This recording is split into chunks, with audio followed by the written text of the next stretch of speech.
It's not every day that you get to sample two of the world's finest supercars side by side.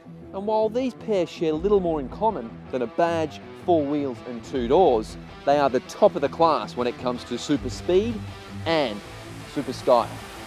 The Aventador is Lamborghini's flagship, and with a price tag of more than $760,000 is the most expensive supercar available in the Australian market. The Lamborghini Huracan, on the other hand, costs just under $430,000, and unlike the Aventador, has more than a handful of rivals. The bigger Aventador makes 515 kilowatts from its 6.5 litre V12. Lamborghini says it's capable of hitting 100 kilometres an hour in 2.9 seconds, on its way to a top speed of more than 350 kilometres an hour. At 3.2 seconds to 100 kilometres an hour, the Huracan mightn't be as quick, but think about that, 3.2 seconds, that is still brutally fast.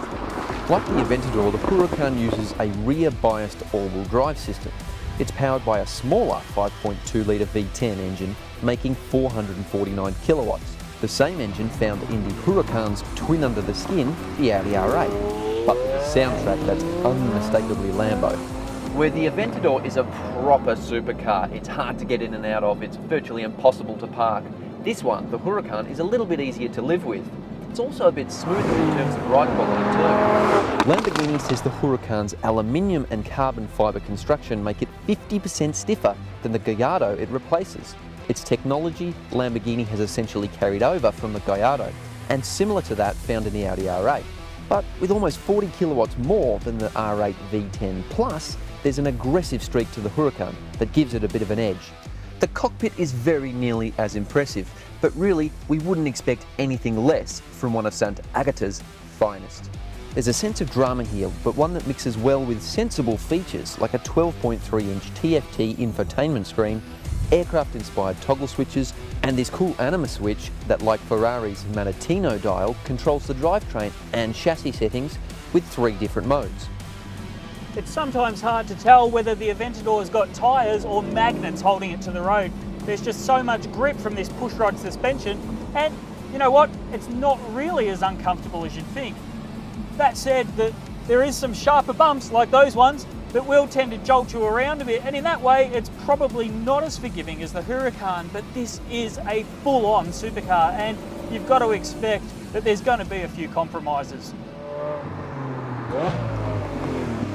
And speaking of compromises, the 7-speed single-clutch transmission is not what you would call smooth. This is a transmission that's designed to take a lot of torque, and realistically it's meant for fast shifts in Corsa mode when you're on the course, the racetrack. So around town, of course, it's going to feel a little bit clunky if you've just jumped out of your everyday car. But like I said, it's built for a purpose, and when you get it into its most aggressive mode, it is just fantastic. Oh! The Aventador's price tag means it's very exclusive motoring. You might compare it to a Ferrari F12 Berlinetta or super exotica like the Swedish Koenigsegg, but really the Lamborghini's unique mix of polygons and angular lines, its forceful presence and breathtaking acceleration put it in a class all of its own. Lambo's biggest bull, the Aventador, uses a carbon composite chassis and carbon ceramic brakes, and it's these kind of space-age materials that account for much of the asking price. Like the Huracan, the Aventador also features a rear-wheel biased all-wheel drive system. There's an electronically controlled differential at the front and a mechanical locking system between the rear wheels. It essentially means power can be distributed front to rear or vice versa on demand and really quickly, helping the big coupe race from even the sharpest corners with menace. But it's not the best balanced supercar and can be intimidating. 99% of drivers will be happier and faster in the Huracan. Well, Fian, I reckon that's got to be one of the best 2-car tests that we've ever done. Mate, that was just awesome. Couldn't agree more. But which one would you pick? Look, after driving them both, I agree with all of your points on the Huracan, but there's just a bit of mongrel in this thing, and I really like that about the car. It's really aggressive and it's got such a track focus, and it just makes it, you know, a pure supercar to me. That huge V12, there is something about that. But for me, it's just a little too compromised. You can't park it, you can't see out of it, and that's kind of where the Huracan comes in. Well, for me, it's the black one. Me, it's the red one, mate.